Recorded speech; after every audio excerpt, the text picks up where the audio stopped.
are going to be putting together my daughter's flow chart for our upcoming homeschool year. This will be our 7th year homeschooling. I do have an older son, however, he's chosen to go to high school, public high school. So we actually had his high school tour today, so that was a lot of fun, and we have freshman orientation coming up for him. My daughter will still be homeschooling, probably also until she goes to high school, and then if she chooses, we will, of course, let her go to public high school as well. I do the flow chart for us because it just makes more sense in our homeschool. I'm not worried about, you know, we have 1 hour for math, we have 30 minutes for history. I'm just not so concerned with that, and I would prefer that instead of giving time slots, I just give her what she needs to accomplish every day, Monday through Friday, and let her work at her own pace, so that if there's something she's struggling with, she knows she has the freedom to take more time, and if there's something that she understands, she can quickly move through it and move on with her day. I have in the past used planners, especially the first, I'm gonna say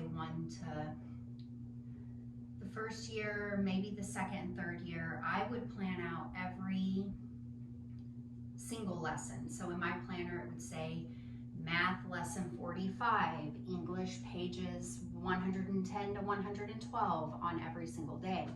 The reason I stopped doing that is because life happens, right?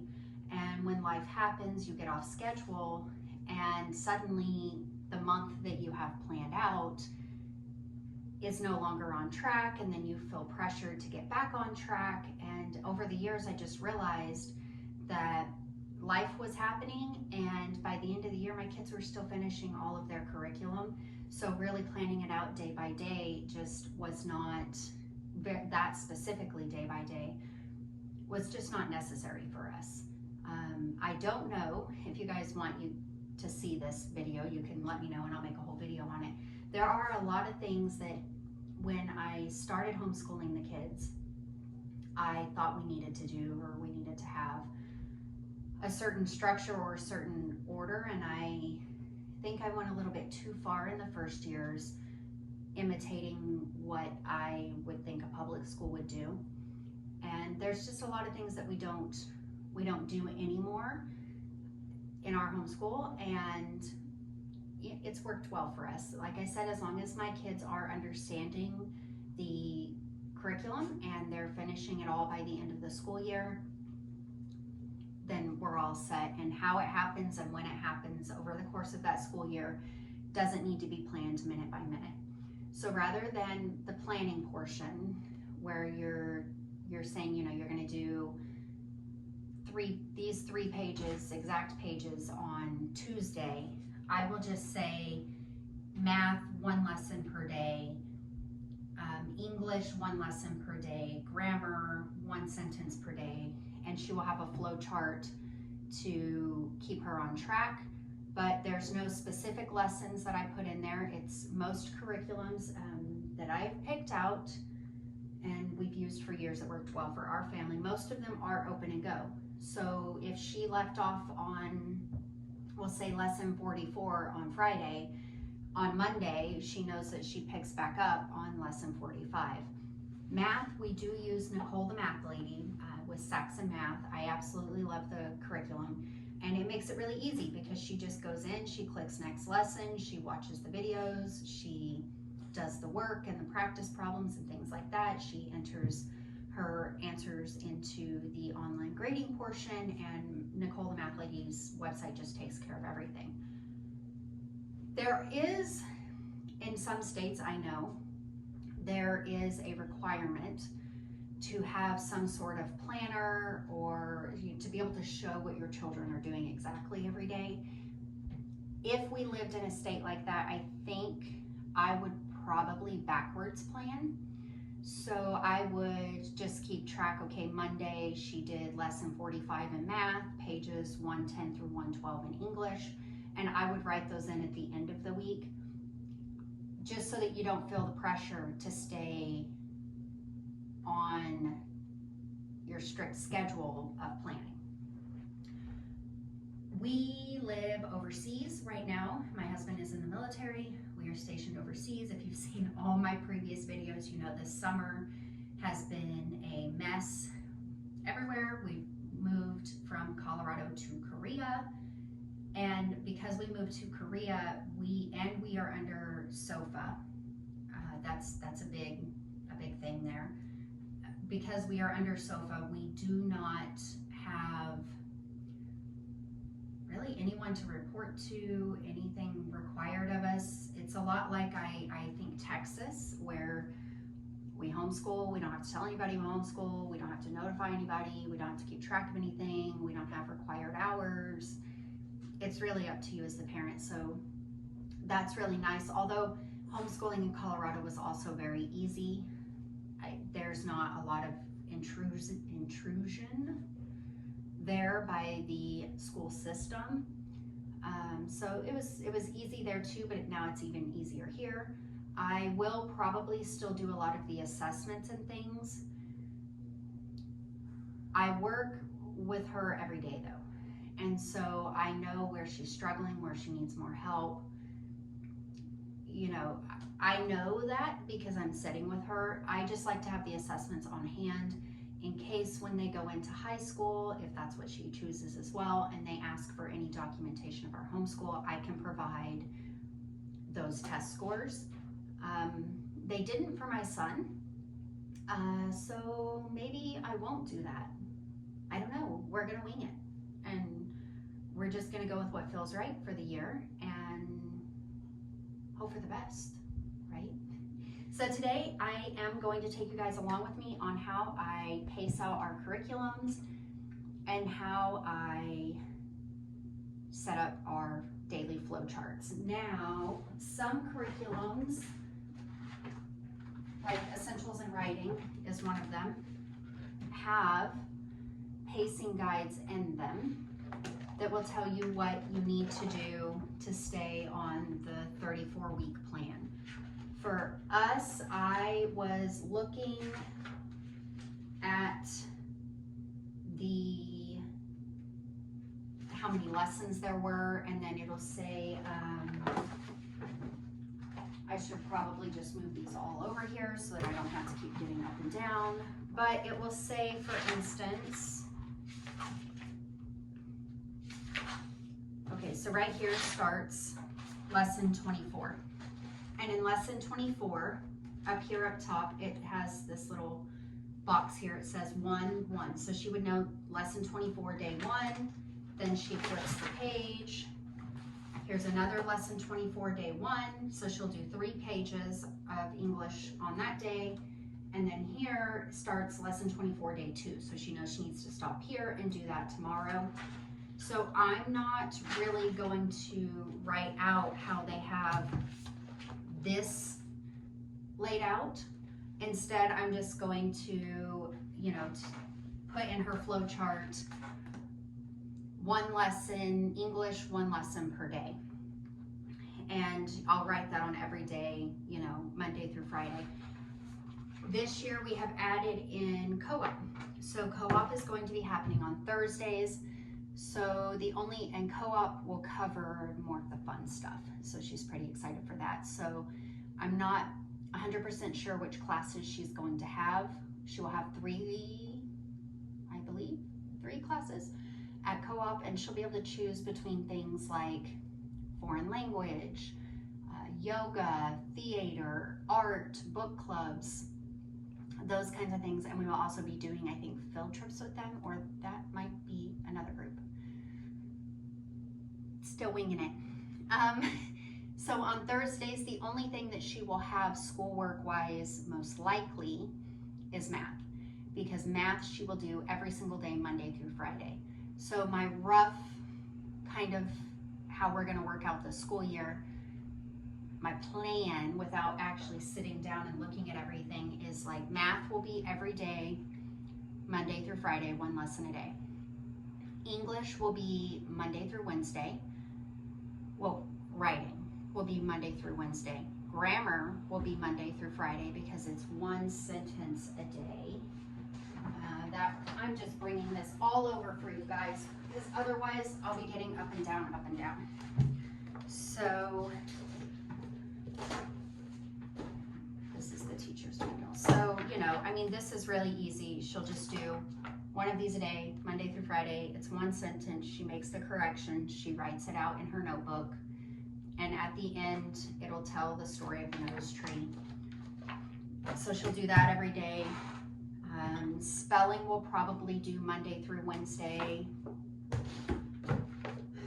This one, Earth Science here, I haven't figured out how we're gonna paste that. So this one's actually, I think, gonna be my most difficult one to figure out how to paste. It has 40, I wanna say 46 lessons. And let me look, 46 lessons, but it has different pages with the lessons. So for instance, you know, I mean, here, climate change for our future is 3 pages, but then some of the others are only 1. So I don't want to over schedule her. In 5th grade, I don't feel that we should be doing 5 hours of bookwork a day. So while the website, which is Science Mom for this, by the way, and this one is currently free on the website. If you wanted to give it a try, you have a 4th or 5th grader, this is a really great way to do that. Before you pay for a curriculum, you can kind of see how it works out and decide if you want to move forward with her curriculum. But this is supposed to be 1 semester. All these pages is supposed to be 1 semester for 5th grade, 4th and 5th grade. Science is important and history is important, and they should absolutely be taught. I just don't know that it's something that I want in our schedule every day. I don't think that that's really going to be necessary. So I think we're going to end up doing 2 lessons of science a week, which will give her approximately 23 weeks of science this year.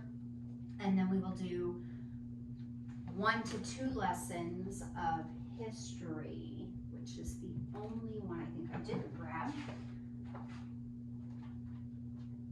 Nope. Let me see if I can find it.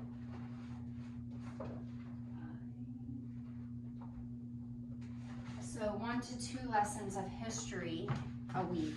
And so that would have her finishing up, I think, basically 1 book, but we might do more.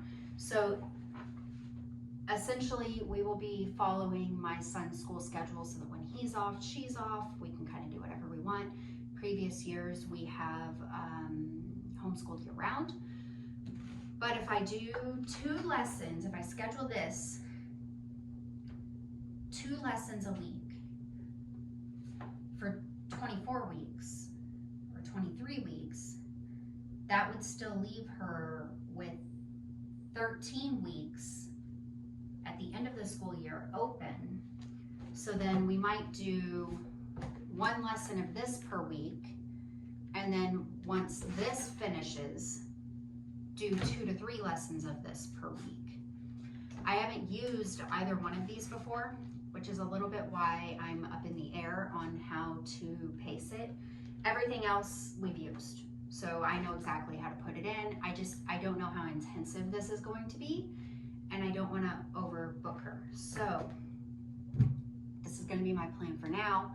We'll do the first week or 2 of school and then see where we can adjust. If this ends up taking her 30 minutes, then I might also add in this. If both of these only take 30 minutes, we might be doing both of them 3 days a week. So we will see how that goes. Fridays, the only thing I really want her doing on Friday is, of course, math. Nicole, the math lady, usually lines it out to where every 5th day, so basically every Friday, is a test. So I would have her do the test on Friday, grammar on Friday, and I think, oh, and probably vocabulary word day on Friday, because this is the one that I put together. It looks like this. It's real simple for her to fill out. Should take her 5 minutes, really. And that way on Fridays, we can do more fun things. It's more of a relaxed day. We can play our games. We can put together puzzles. We can go out and explore Korea a little bit, at least in our local area, because I do still need to be home when my high schooler gets home. It's going to be really interesting not having him home and planning my schedule around his schedule and when he's going to be home and when he's going to be off. It's completely new to us, but he's really excited, so we're going to make it work. All right, so we are going to get started on this today, and I will kind of show y'all how this all goes.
Guys, we have the schedule all typed up and printed out.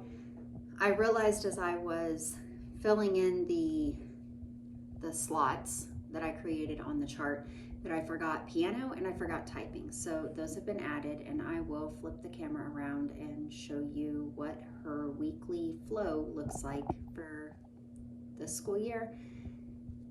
It might change. It's very heavy on Monday, Tuesday, and Wednesday because Thursday is co-op.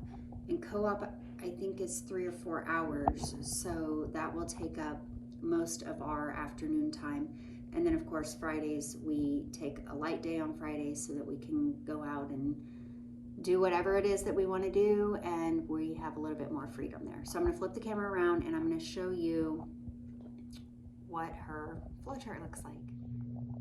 So here is what she is going to be doing each week, all set up, and I just put it in a page protector, and then I will tape it, most likely tape it either up here. I'm going to ask her where she wants it. It'll either be up here, sorry about the light, it's literally right above us, or maybe even over in this corner. Most likely it will be over here, so it's out of the way because this is where all of her books and stuff are. So I'm going to put it right here, and I will tape that down each day. She'll just check off as she goes along, and then at the end of it, once I grade things or look over them, we will be all set to go. Now, the last thing that I have to do is get all of her online videos logged in, set up, and bookmarked up at the top of the page so that when it's time for her to do her lessons, all she has to do is click on the bookmark up top and it will automatically have her logged in. She can just click next lesson, and it makes it a lot more easy for her and kind of streamlines our day because we're not having to go through the process, find the website. There can be no confusion as to why something didn't get done, because I have it all set up and ready for her to go. All right, I wanted to show you guys how I set this up for her. So she will just go down here. I didn't show me setting it up because it's got my passwords and I had to put in some credit card information in a couple of places, things like that. But this is how it will look when she opens it up. And then up here we have math, extra math practice, writing, science, and typing. So for math, she'll just click on that. She will just go to her book, start course, and this is why I love Nicole the Math Lady. So it starts her at lesson 1. It does the sequences, which is what the lesson is with the videos. The brain break, it shows how to do the practice problems. Then she'll do fact practice, and this is where she'll input it and it'll automatically grade it for her.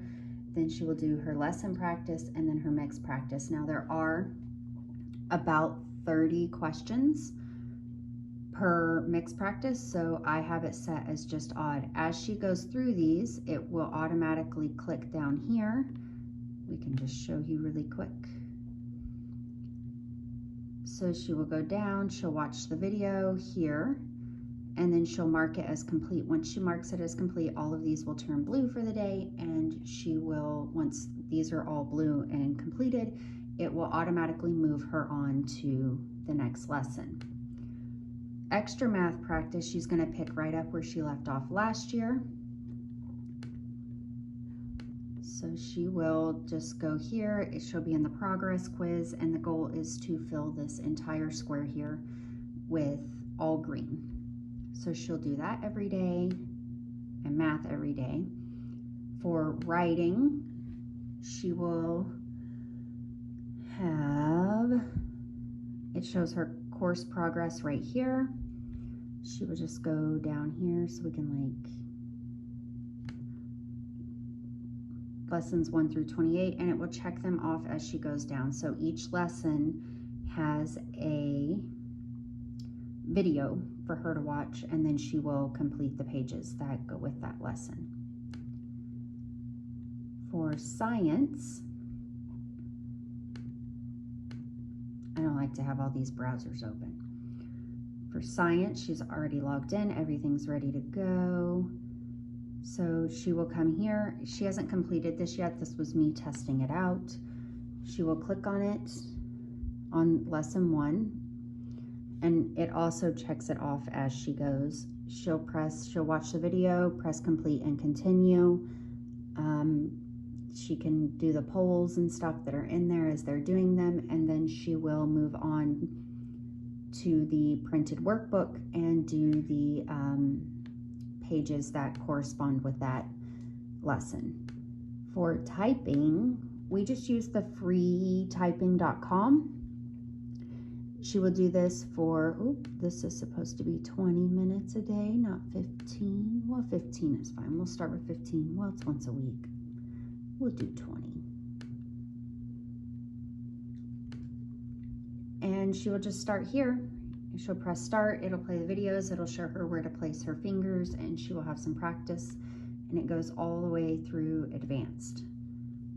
So that is all set up. Now I did go in and download the History of Us first book audiobook. It is on the computer for us to just be able to click on.